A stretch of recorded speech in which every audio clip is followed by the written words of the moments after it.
ಯಾವುದೇ ಸ್ಯಾರಿಗಾಗಿರಲಿ ಅದರ ಅಂದ ಹೆಚ್ಚೋದು ಅದ್ರ ಸೆರೆಗೆ ಹಾಕಿರೋ ಕುಚ್ಚಿನಿಂದ ಸೀರೆಗೆ ಅಲಂಕಾರ ಮಾಡಲಿಲ್ಲ ಅಂದರೆ ಆ ಸೀರೆಗೆ ಶೋಭೆನೇ ಇರಲ್ಲ.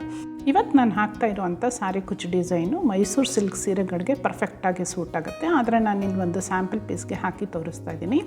ಡಿಸೈನರ್ ಬೀಡನ್ನ ಯೂಸ್ ಮಾಡ್ತಾ ಇದ್ದೀನಿ, 6 ಎಳೆ ದಾರನ ಯೂಸ್ ಮಾಡ್ತಾ ಇದ್ದೀನಿ, ಹಾಗೆ ನೀಡಲ್ ನಂಬರ್ 10 0.75 mm ಈ ಡಿಸೈನ್ಗೆ ಯೂಸ್ ಮಾಡ್ತಾ ಇದ್ದೀನಿ. ಸ್ಟಾರ್ಟಿಂಗಲ್ಲಿ ಆ್ಯಸ್ ಯೂಶ್ವಲ್ಲು ನಾನು 2 ಸರಿ ಸಿಂಗಲ್ ಕ್ರೋಶೆನ ಹಾಕ್ಕೊಂಡು ಡಿಸೈನ್ನ ಸ್ಟಾರ್ಟ್ ಮಾಡ್ತೀನಿ. ಇದರಿಂದ ಸ್ಟಿಚಸ್ಸು ಯಾವುದೇ ಕಾರಣಕ್ಕೂ ಬಿಚ್ಚು ಬರಲ್ಲ, ನೀಟಾಗಿ ಫಿನಿಶಿಂಗ್ ಕೂಡ ಬರುತ್ತೆ. ಈಗ 2 ಸರಿ ಸಿಂಗಲ್ ಕ್ರೋಶೆನ ಹಾಕೊಂಡ್ಮೇಲೆ ನಾನು ಈ ಡಿಸೈನ್ಗೆ ಇನ್ನೂ 3 ಸರಿ ಸಿಂಗಲ್ ಕ್ರೋಶೆನ ಹಾಕೋತಾ ಇದ್ದೀನಿ.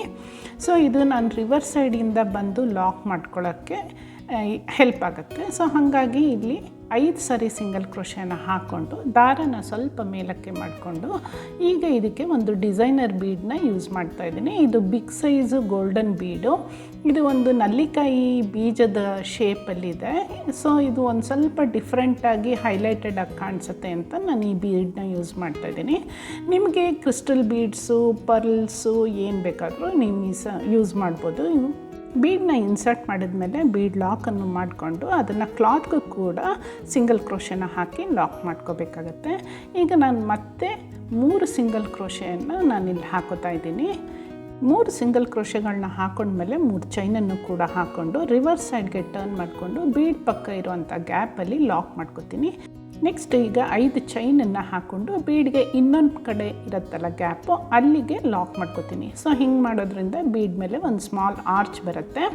ನೆಕ್ಸ್ಟ್ ಈಗ ನಾನು 3 ಚೈನ್ಸನ್ನು ಹಾಕ್ಕೊಂಡು ನಾವು ಸ್ಟಾರ್ಟಿಂಗಲ್ಲಿ 5 ಚೈನ್ ಹಾಕಿರ್ತೀವಲ್ಲ ಅದರಲ್ಲಿ 1 ಚೈನನ್ನು ಬಿಟ್ಟು 3 ಚೈನ್ಸ್ ಅಂದರೆ 3 ಸಿಂಗಲ್ ಕ್ರೋಶೆ ಏನು ಹಾಕಿರ್ತೀವಿ ಕೌಂಟ್ ಮಾಡಿ ಅಲ್ಲಿಗೆ 1 ಸಿಂಗಲ್ ಕ್ರೋಶೆ ಹಾಕಿ ಲಾಕ್ ಮಾಡ್ಕೋತೀನಿ. ಈಗ ಫ್ರಂಟ್ ಸೈಡ್ಗೆ ಟರ್ನ್ ಮಾಡಿಕೊಂಡು 3 ಚೈನ್ಸ್ನ ವರ್ಕ್ ಮಾಡ್ಕೋತಾ ಇದ್ದೀನಿ. ಈಗ ನಾವು ಹಾಕ್ಕೊಂಡಿರುವಂಥ 3 ಚೈನ್ ಗ್ಯಾಪ್ ಏನಿರುತ್ತೆ ಅಲ್ಲಿ ನೀಡಲ್ನ ಇನ್ಸರ್ಟ್ ಮಾಡಿ ಒಂದು ಸರಿ ಲಾಕ್ ಮಾಡ್ಕೋತೀನಿ. ಸೊ ಆ 3 ಚೈನು ಒಂದು ಡಬಲ್ ಕ್ರೋಶೆ ಥರ ಆಗುತ್ತೆ, ಮತ್ತು ಇದು ಒಂದು ಪಿಕಾಟ್ ಥರ ಬರುತ್ತೆ.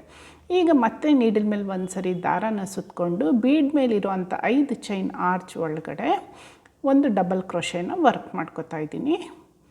ನೆಕ್ಸ್ಟ್ ಈಗ 3 ಚೈನ್ಸ್ನ ಹಾಕ್ಕೊಂಡು ಆ ಡಬಲ್ ಕ್ರೋಶೆ ಹಿಂದ್ಗಡೆ ನೀಡಲ್ನ ಇನ್ಸರ್ಟ್ ಮಾಡಿ ದಾರನ ಎಳ್ಕೊಂಡು ಬಂದು ಒಂದು ಸರಿ ಸಿಂಗಲ್ ಕ್ರೋಶೆ ಹಾಕಿ ಲಾಕ್ ಮಾಡ್ಕೋತೀನಿ. ಈಗ ಆ ಡಬಲ್ ಕ್ರೋಶೆಗೆ ಒಂದು ಪಿಕಾಟ್ ಥರ ಆಗಿರುತ್ತೆ. ಮತ್ತು ಈಗ ನೀಡಿನ ಮೇಲೆ ಒಂದು ಸರಿ ದಾರನ ಸುತ್ತಕೊಂಡು ಬೀಡ್ ಮೇಲಿರುವಂಥ 5 ಚೈನಲ್ಲಿ ನೀಡಲ್ನ ಇನ್ಸರ್ಟ್ ಮಾಡಿ ದಾರನ ಎಳ್ಕೊಂಡು ಬಂದು ಒಂದು ಡಬಲ್ ಕ್ರೋಶೆನ ವರ್ಕ್ ಮಾಡ್ಕೋತೀನಿ. ಈ ಡಬಲ್ ಕ್ರೋಶೆಗೆ ಈಗ ಮತ್ತೆ ಒಂದು ಪಿಕಾಟ್ ಹಾಕೋಬೇಕಾಗತ್ತೆ. ಸೊ ಮತ್ತೆ 3 ಚೈನ್ಸ್ನ ಹಾಕಿ ಪಿಕಾಟ್ನ ಹಾಕೋತೀನಿ. ಇದೇ ರೀತಿ ನಾವು 7 ಟೈಮ್ಸು ರಿಪೀಟ್ ಮಾಡಬೇಕಾಗತ್ತೆ. ಈ ಡಿಸೈನ್ಗೆ ನಾವು ಬಿಗ್ ಬೀಡ್ ಏನು ಹಾಕ್ಕೊಂಡಿದ್ದೀವಿ ಅದಕ್ಕೆ 5 ಚೈನ್ ಹಾಕ್ಕೊಂಡಿದ್ದೀವಲ್ಲ, ಆ 5 ಚೈನ್ಗೆ 7 ಡಬಲ್ ಕ್ರೋಶೆಗೆ ವಿತ್ ಪಿಕಾಟನ್ನು ನಾವು ಹಾಕ್ಕೋಬೇಕಾಗತ್ತೆ.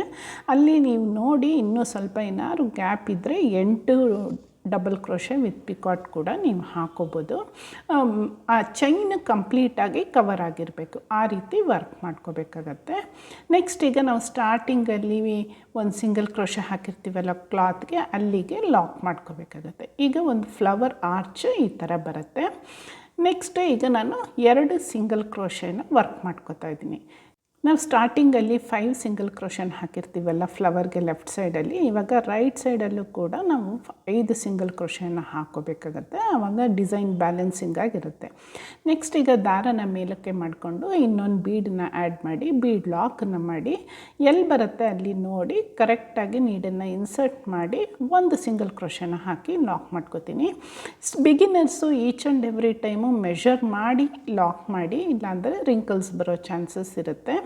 ಈಗ ಬೀಡ್ ಆದಮೇಲೆ ಮತ್ತೆ ನಾನೀಗ 3 ಸಿಂಗಲ್ ಕ್ರೋಶೆನ ವರ್ಕ್ ಮಾಡಿಕೊಂಡು ದಾರನ ಮೇಲಕ್ಕೆ ಮಾಡಿ ಇವಾಗ ಇನ್ನೊಂದು ಬೀಡನ್ನು ಕೂಡ ಆ್ಯಡ್ ಮಾಡ್ತಾಯಿದ್ದೀನಿ. ಬೀಡ್ ಆ್ಯಡ್ ಮಾಡಿದ್ಮೇಲೆ ಬೀಡ್ ಲಾಕನ್ನು ಕೂಡ ಮಾಡಿಕೊಂಡು ಎಲ್ಲಿ ಬರುತ್ತೆ ನೋಡಿ ಅಲ್ಲಿಗೆ ಒಂದು ಸಿಂಗಲ್ ಕ್ರೋಶೆಯನ್ನು ಹಾಕಿ ಲಾಕ್ ಮಾಡ್ಕೊಳ್ಳಿ.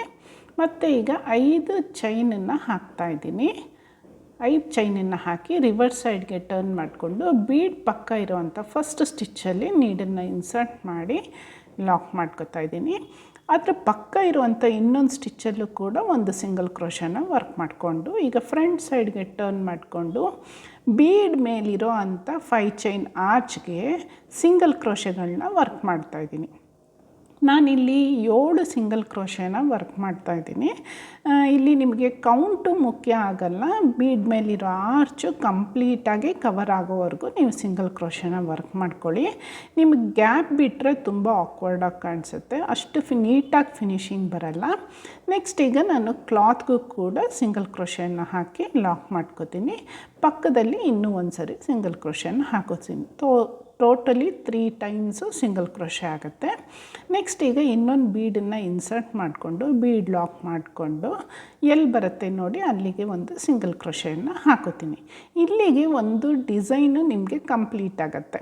ಸೊ ಈಗ ನೆಕ್ಸ್ಟು 5 ಸಿಂಗಲ್ ಕ್ರೋಶೆನ ವರ್ಕ್ ಮಾಡಿಕೊಂಡು ನಾನು ಇನ್ನೊಂದು ಫ್ಲವರ್ನ ವರ್ಕ್ ಮಾಡ್ಕೋತೀನಿ. ಸೊ ಇವಾಗ 4 ಆಯಿತು. ಸೊ 5 ಸಿಂಗಲ್ ಕ್ರೋಶೆ ಹಾಕ್ಕೊಂಡ್ಮೇಲೆ ಮತ್ತು ಇನ್ನೊಂದು ಬೀಡ್ ಹಾಕಿ ನಾವು ಸ್ಟಾರ್ಟಿಂಗಲ್ಲಿ ಏನು ಫ್ಲವರ್ ಡಿಸೈನ್ ವರ್ಕ್ ಮಾಡಿದ್ವಿ ಇದನ್ನೇ ರಿಪೀಟ್ ಮಾಡ್ತಾಯಿದ್ದೀನಿ. ಸೇಮ್ ಸ್ಟೆಪ್ಸ್ನ ನಾನು ಎಂಡ್ ತನಕ ರಿಪೀಟ್ ಮಾಡ್ತೀನಿ. ಈ ಥರ ಬ್ಯೂಟಿಫುಲ್ ಆಗಿರೋ ಅಂಥ ಒಂದು ಬಾರ್ಡರ್ ಡಿಸೈನ್ ಬರುತ್ತೆ. ಒಂದು ಬಿಗ್ ಫ್ಲವರು, ಒಂದು ಸ್ಮಾಲ್ ಆರ್ಚು, ಒಂದು ಬಿಗ್ ಫ್ಲವರು, ಒಂದು ಸ್ಮಾಲ್ ಆರ್ಚು, ಈ ಥರ ಒಂದು ಡಿಸೈನ್ ಬರುತ್ತೆ. ಇದು ಪರ್ಫೆಕ್ಟಾಗಿರುತ್ತೆ ಮೈಸೂರು ಸಿಲ್ಕ್ ಸ್ಯಾರೀಸ್ಗೆ. ಈ ಡಿಸೈನ್ನ ಹೀಗೆ ಕೂಡ ಹಾಕ್ಕೋಬೋದು ಅಥವಾ ಕುಚ್ಚು ಬೇಕು ಅನ್ನೋರಿಗೆ ಕುಚ್ಚು ಕೂಡ ಕಟ್ಕೋಬೋದು. ನಾವೇನು ಚಿಕ್ಕ ಆರ್ಚ್ ಹಾಕ್ಕೊಂಡಿರ್ತೀವಿ ಅದಕ್ಕೆ ಕುಚ್ಚು ಕೂಡ ಕಾಂಟ್ರಾಸ್ಟ್ ಕಲರಲ್ಲಿ ಹಾಕಿ ತೋರಿಸ್ತಾ ಇದ್ದೀನಿ. ನೀವು ಕೂಡ ಈ ಡಿಸೈನ್ನ ಟ್ರೈ ಮಾಡಿ ಹೆಂಗೆ ಬಂತು ಅಂತ ಕಾಮೆಂಟ್ ಮಾಡಿ ತಿಳಿಸಿ, ಲೈಕ್ ಮಾಡಿ, ಫ್ರೆಂಡ್ಸ್ ಜೊತೆ ಕೂಡ ಶೇರ್ ಮಾಡ್ಕೊಳ್ಳಿ. Thank you for watching.